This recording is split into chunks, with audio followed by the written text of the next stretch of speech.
Yo, welcome back to the house where we talk news, celebrities, and hot topics. All right, let's go ahead and talk about Baddies. We're Housewives of Potomac and Married to Medicine. So, of course, I had to watch Baddies for Nene Leakes. And, I'm trying to support Nene. Listen, I don't know. Baddies, I watched the entire season. I'm embarrassed to say it. Fine, I said it. I said it. I said it. I said it. I watched the entire season and, I was rooting for House B because they have a House A and then they have a House B. And House A are supposed to be like the it girls, the popular girls, the girls that Natalie really fuck with. And then House B is like some of the new girls and some of the girls that aren't as, popular and some of the girls that Natalie doesn't really like as much. In House B, you had Biggie and you had Sky, who Sky was like the mama bear of House B. So you had Sky, you had Biggie, who Natalie could not stand Biggie the entire season. She tried to evict her. You had Anna Mac, you had Tasiki, who's the best fighter on the show.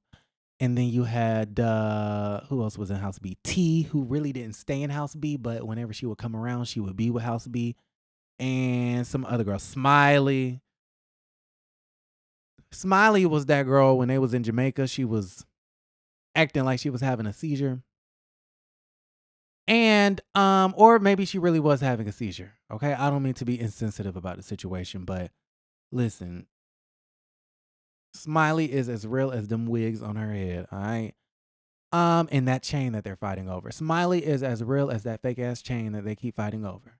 Okay. And then at the reunion, this past episode, she gonna talk about, I came here because I want my chain back. I'm here because I want my chain back. I want my chain back. And then Mariah Lynn is like, bitch, I ain't got your chain. I ain't got your chain. And I'm like, how many times are we gonna fight over this goddamn chain? Like, I'm getting sick of this shit. Okay? Like, we in the fucking streets. Okay? I'm here to get my chain back. Smiley, how you gonna get your chain back when Biggie slapped the shit out of you? Okay? And that kind of reminds me of Jackie when apparently Jackie said that she should have whooped Sweet Tea like her mama should have, or slapped her like her mama should have. Jackie, I'm on your ass. Jackie, I'm on your ass. Jackie, I ain't really never talked about Dr. Jackie on my show, but today is your day, sis. Okay? And y'all know I try not to drag the girls, but I am going to intentionally drag Dr. Jackie. But back to Baddies. She's talking about some, I want my chain back. This girl got slapped by Biggie, who cannot fight, and Biggie's only winning unless it's against a less than smart Smiley, who can't fight and can barely think and just be making up shit and lying. Somehow, some way, Smiley had this episode. I didn't know what was going on, but she started fighting the cameraman and the security and started at one point fighting herself. I mean, this lady is so far gone. I mean, mentally, this lady started fighting herself. I didn't know what the fuck happened, but she fucked her hand up. Like her hand is scraped up, scratched up, bloodied up, scars and scabs and blood. And whenever I see blood, I just be like, ew. Ew. Like, you don't know what somebody may got. Stuff travels through the blood. And so y'all exchanging fluids and spit and sweat and blood. That is so disgusting.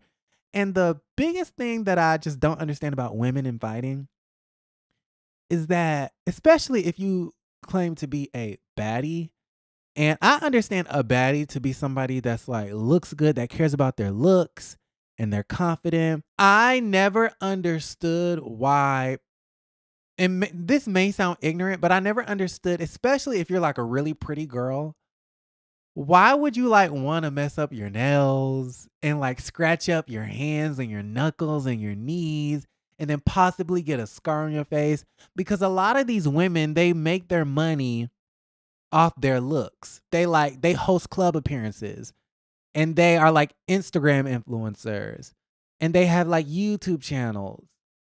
A lot of them make money and a lot of girls follow them because they have the beautiful faces and they wear the cute wigs and they have the cute Fashion Nova outfits and they have the BBLs and the perky titties. If you make money on the way you look, I don't know why you would like be into fighting.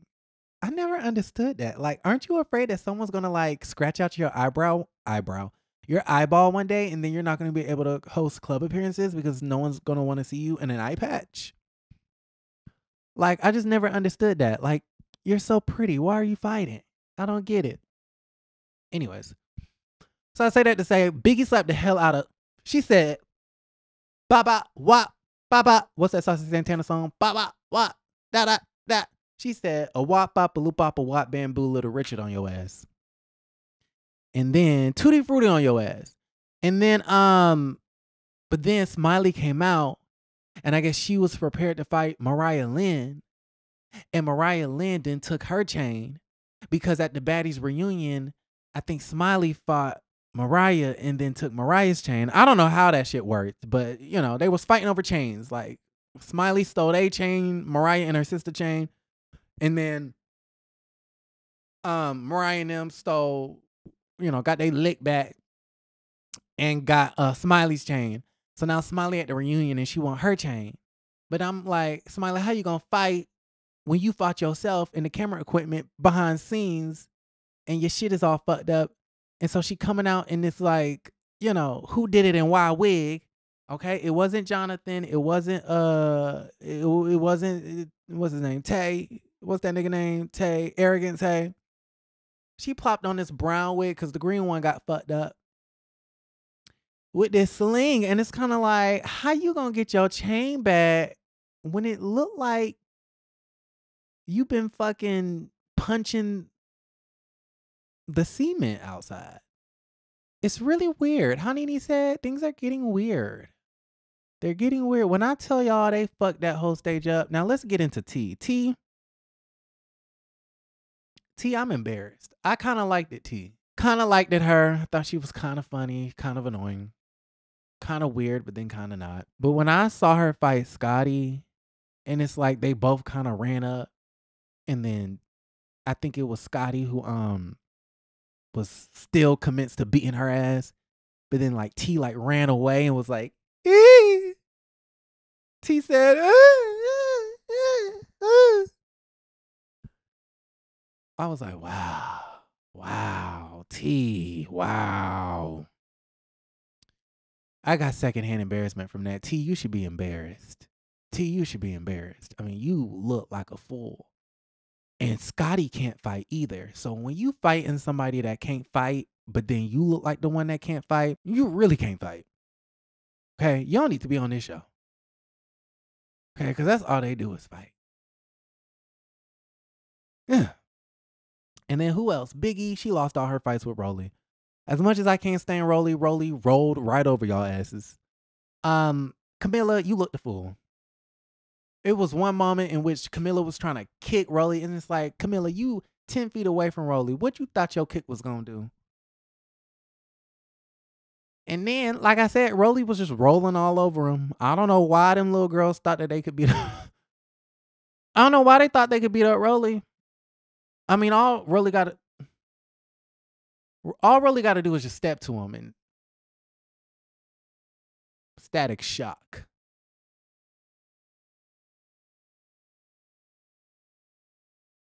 It's really, that show was really interesting. It's trashy. And then what else happened? And then you had E.T. and Taseki. Oh, okay. So E.T. ran up on, and meanwhile, y'all, Nene and Janisha just on the couch like, and Nene's like, oh my God.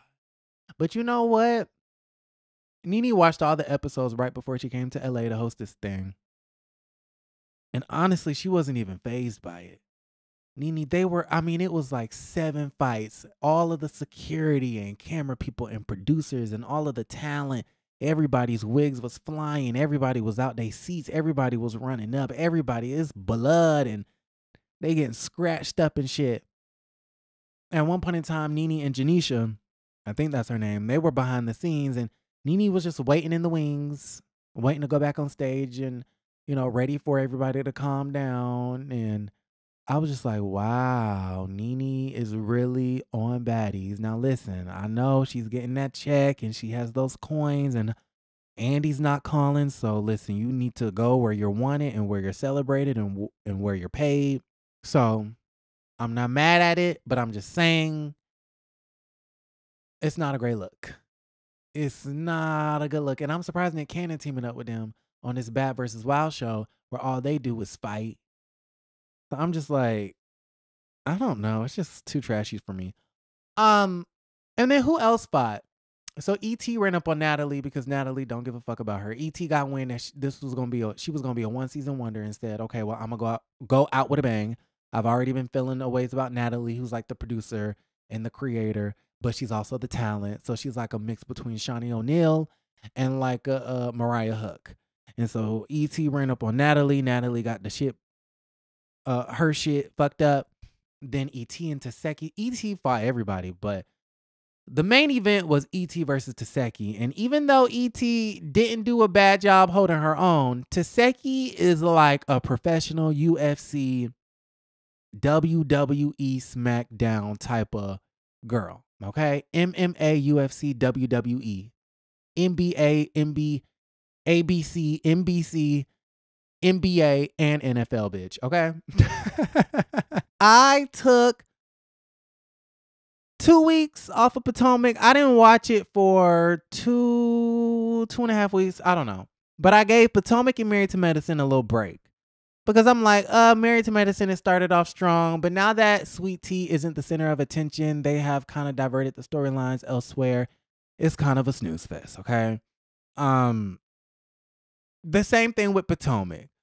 Potomac, not really the same thing, but Potomac never even had a strong start. Potomac is just womp, womp, womp.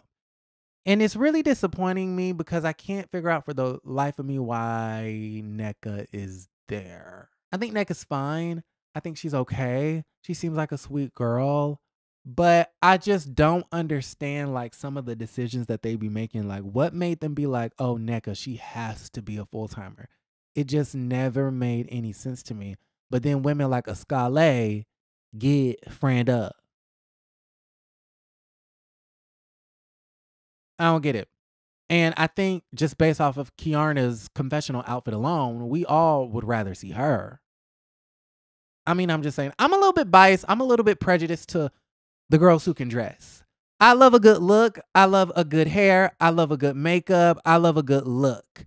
And I'm just a visual. I'm a visual type of man, if you get what I mean. So if you are in the confessional and you doing your thing, Kiarna, and y'all know I love Wendy. Dr. Wendy to you, sweetie. I think Wendy, hair, makeup, outfit, Wendy does it better than all of those girls on that show. Wendy is best dressed on that show. But Kiarna, hands down, has the best confessional outfit of anybody this season. And that alone makes me think that she should replace Nneka, who they're trying to deem as the new Grand Dame of Potomac because she lives in Potomac proper. No, you can't be the Grand Dame of Potomac if you don't have all your appliances in your kitchen. You can't be the Grand Dame of Potomac when your house still smells like fumes. You can't be the Grand Dame of Potomac if it takes you 2 years to open up some Crate and Barrel boxes that only have one piece of glass the size of my pinky finger in it. You can't be the Grand Dame of Potomac when you're booing and thumbs downing a woman who's wearing Mugler and looked fabulous in it, and you're wearing Dillard's.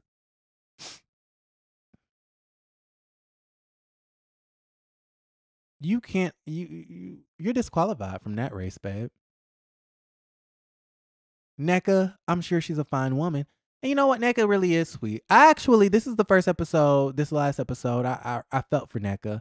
Because I felt like Wendy was just holding on to this a little too strongly for me. I feel like Wendy is correct when she says everything that you're saying about the situation and everything that you're alleging, it is hearsay. And that is the truth. As far as my understanding goes, I don't think Nneka was on the phone call with Lebe and the mama and Miss Susan and all of those things. So I agree with Wendy. It is hearsay. But at the same time, I do feel like Wendy could be gaslighting that lady. I do feel like Wendy does know more to the situation and is really trying to make it seem like, oh, Nneka just, is just completely off on this one. But I think even worse than that, because I understand protecting your family from rumors and allegations that you guys are witches and all of these things. I understand that. But I think what's even worse for me personally as a viewer of the show is the fact that Wendy does not want to let this go. And it's annoying. She invited you to the unpacking party. You were so just adamant about not showing up and you skipped 20 steps. Okay, I skipped 20 steps, but then you invite her to an event. What? You felt like it didn't make sense for Nneka to invite you to her unpacking party until she went back to step one, but then you turn around and invite her to the oregano and parsley party. Okay. Nneka shows up. Nneka was very gracious, said, "Thank you for inviting me." You was still acting so cold, Wendy. And then, and I get it, she called you a bitch, she called your mama a witch, but I'm just thinking strategically, like, sis, we got to get you to another season. And I know you guys are going to be under the comments. Wendy doesn't need another season, and she's good, and she's too classy. Wendy wants to be on the show. And if she didn't, never would have been no phone calls behind the scenes of Wendy and her family discussing Nneka in the first place. Wendy wouldn't have cared about Nneka clout chasing and using her name to get onto the show in the first place. Wendy cares about this platform. Wendy wants to be on this platform, and Wendy wants to stay on this platform. Wendy wants to be there. And I believe that she should move in a way that's going to keep her there. And you holding on to this grudge, sis, I just don't feel like it's a great idea. But yeah, at the oregano parsley party, she's like, "Oh my God, like I want to talk."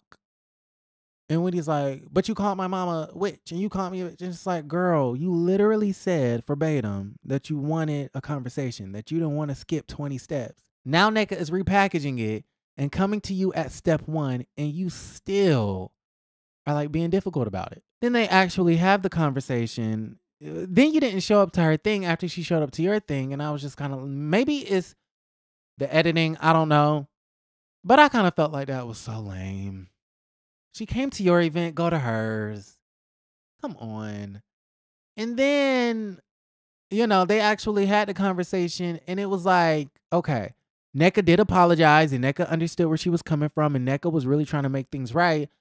But Wendy did not want to hear nothing Nneka was saying. Wendy did not want to give Nneka no type of bone. Wendy did not want to, try to see where Nneka was coming from, try to see where she was coming from, or try to understand her state of mind at all. And then at the end of it, after Wendy got her apologies, right, she goes, "We can coexist, but that's about it." And then just walked up talking about some "you don't want peace." Wendy, look in the mirror, babe. You don't want the peace. Nneka was very peaceful. She was peaceful at the oregano dinner, oregano and parsley event. She was peaceful during y'all sit down. She was peaceful at Karen's Surrey County Airbnb situation. She was peaceful at her house, the event that you didn't show up to. She was expecting you and excited to have you. And then when y'all finally had y'all sit down, she was peaceful then too. And you were just so combative, so combative. And here we are. We've been talking about this since episode 1 of this season. And here we are in episode 13. And it still gives that Nneka and Wendy have a problem over this particular situation. Anyways, Married to Medicine. All I want to get into as far as Married to Medicine is it's pretty clear to me that Heavenly is doing Jackie's dirty work. Heavenly really thinks she's a Nene, but she's not. That's one. Okay. She really thinks that she's like the most important thing on the show, and she's not. Okay. I love Dr. Heavenly, but like, she's on cloud 9. We need to be on a 2. Okay. And then it's so obvious and kind of embarrassing and kind of gives me secondhand embarrassment that you are like so just, I don't know, just so abrasive. I'm trying to choose my words correctly. When it comes to, y'all being in Hilton Head. I'm not going to go if Jackie don't go. And I think it's fucked up that Simone would even do this. Yada, yada, yada, yada. And that's my friend. And Jackie, my friend. What does Jackie have on you? What kind of relationship do y'all have? This can't be no regular girlfriendship. There's got to be something else going on with this relationship. There's got to be some money tied up somewhere, a romantic relationship somewhere in this. It's got to be a secret. Jackie got something on Heavenly. It's got to be one of the three. Either y'all have a business relationship somewhere, y'all have a romantic relationship, or Jackie has secrets on Heavenly that she don't want out. Pick one. Because this shit of, Dr. Heavenly being Jackie's bulldog is annoying and it's childish and it's not a great look on Heavenly. Heavenly thinks that she's creating great television and she's not. It's annoying. It's annoying. It truly is annoying. I don't know how Simone is dealing with that. I don't know. And I get Simone is so loud, but I understand her being loud because it's like, girl, Heavenly, we done talked about this like 5 times already and you still upset that we in Hilton Head. Girl, get over it. Get over it. Is it triggering for you because Dr. Damon Daddy really did cheat and so it's affecting you too? That shit is annoying. That shit is annoying. And then am I the only one? I hate to be so negative and critical. Am I the only one that's so tired of Heavenly going on YouTube and hyping up the season off for us to watch the shit and it don't be shit? Like, she went on there talking about the reunion. The reunion is so this and the reunion is so that. And oh my God, Apollo. He did such an amazing job for that 1 hour he was on there. He gave more than Phaedra did in 13 episodes or whatever she said. And I'm like, girl, be quiet. Anyways, that takes me to Dr. Jackie's ass. Dr. Jackie, I heard that you, because I don't think I made it to this part yet, but I heard you said that you wanted to whoop Sweet T's ass like her mama should have. Jackie, you should have whooped Curtis like his mama should have for cheating on you. Why you ain't beat him up? He's the one that fucked around in Hilton Head. He's the one that has you so uncomfortable. We can't go to Hilton Head because my husband cheated in Hilton Head. And you want to whoop Sweet T ass? Why you ain't whoop your husband ass? You're probably so stressed out because you woke up one day and found yourself in a relationship where your husband doesn't contribute anything to the household as far as I'm concerned. I mean, where is he going in number one, what does Curtis do? That's number one. Number two, why is he always in the Dominican Republic? You might not be ever going to the Dominican Republic next. Y'all let me know how y'all feel about everything in the comments down below. Like the video, subscribe to the channel, and don't forget to create a great day.